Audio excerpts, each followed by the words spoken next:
This is Twit. We're here with Matt Mustafi, the director or general manager of e-tron for Audi of America, and that encompasses all your electric vehicles. And the next electric Audi that's coming to your lineup is right behind us here. Tell us about it. So this is the Etron Sportback. We just showed it at the LA Auto Show last month in December, and it's really our latest iteration to the e-tron family. So we started in 2019 with the e-tron SUV that we also have on display over here. The e-tron Sportback is now the next step in that e-tron family, where we've given it a slightly more raked roofline, but kept true to that e-tron philosophy, which is how can we make a car that's as seamless to go electric as any other car on the road. So sticking true to that, but giving it a slightly more design-forward appearance. Are there any differences between this and the original e-tron that you guys launched last year?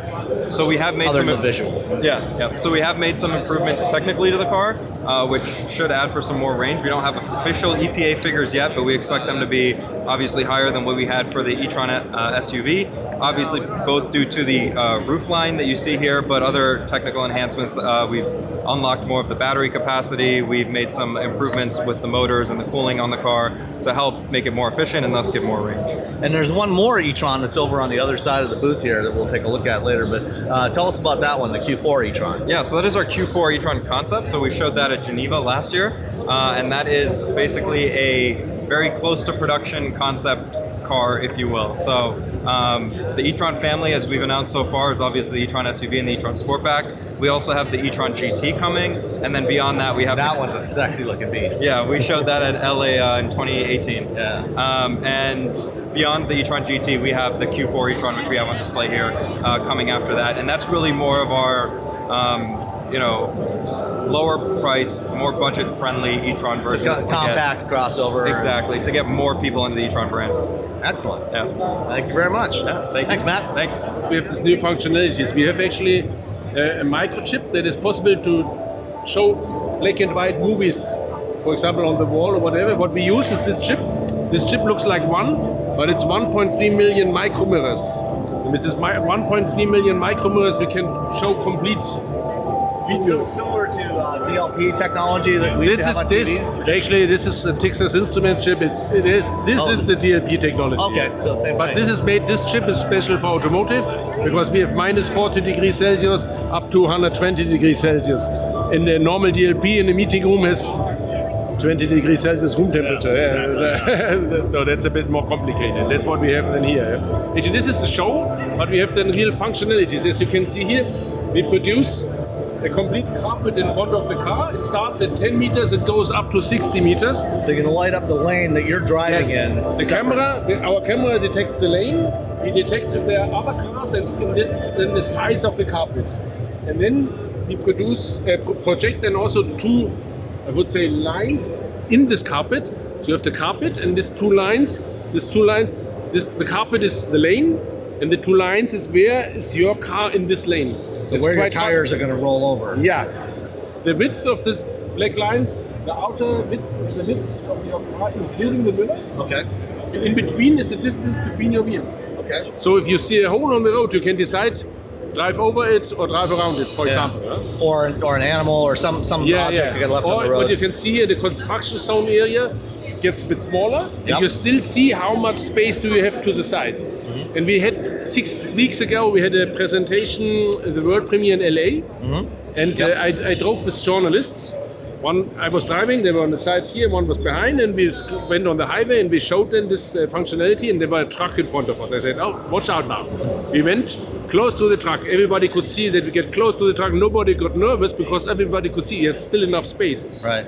The only one who got nervous was the truck driver. Whenever we did this, the truck driver went to the side because he thought, hey, they will hit me. Yeah. But everybody in my car knew, no, we won't, because they could see this. And actually, that's you know exactly how far away you are based on that light carpet. carpet. So much comfort and safety for the driving situation on a highway. Well, there's also another really important aspect of this as well, I'd like you to tell us about, which is the high beams, the high beam control.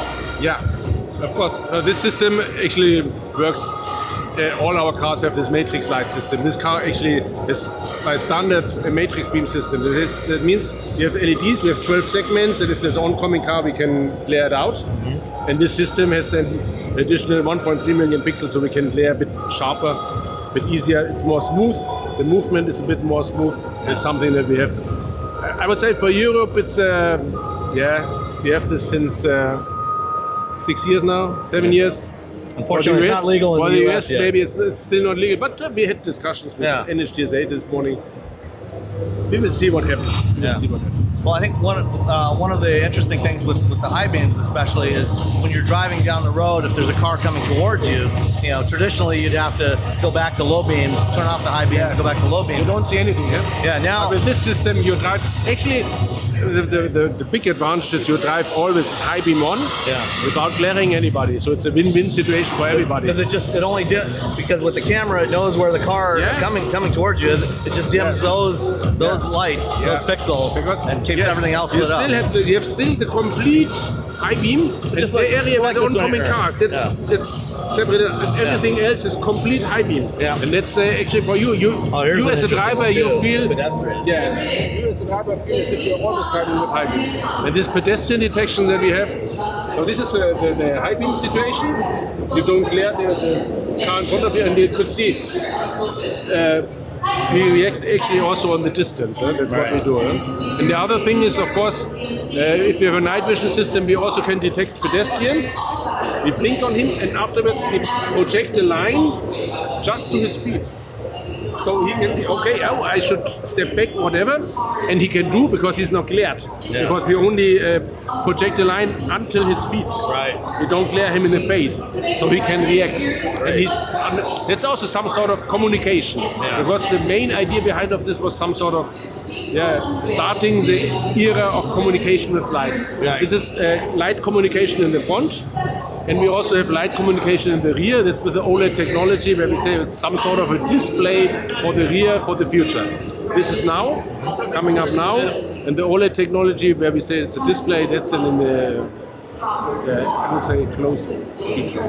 Most new car concepts have big displays. Right. Big, black, ugly displays. So in this case, we want a windscreen or a normal glass hub, and then we show only this information that you need. Not an overflow, only the information you need, for example, to driving, or for example, to have music. So Do you imagine anything on the below this, or is this the entire dash? that's entire dash. That's the whole thing. But that's not a design concept, it's it only a would be- technology got it, concept. got it. And you can choose it here, so you can see it through. Oh, I can see you don't through need it. information. You can see, like here, I can see the road ahead of me here. But it's autonomous, Some so people, I don't some care. people want big information, other people don't want too much information. So now you can choose the movie, And it's going to and you go see on. it. And you see behind the movie we have black. That you can see the movie in full quality. Left and right, it's transparency. It's our first concept, our first prototype, and we want to improve the transparency in the next years. We want it carved, we want it frameless. Yeah. But the movie doesn't, I can see the movie perfectly. That's nice. Is this OLED? OLED display, a transparent OLED display with a black layer behind them. Great. It's brand Nice. new. Yeah, Really nice. that is really cool. Let's get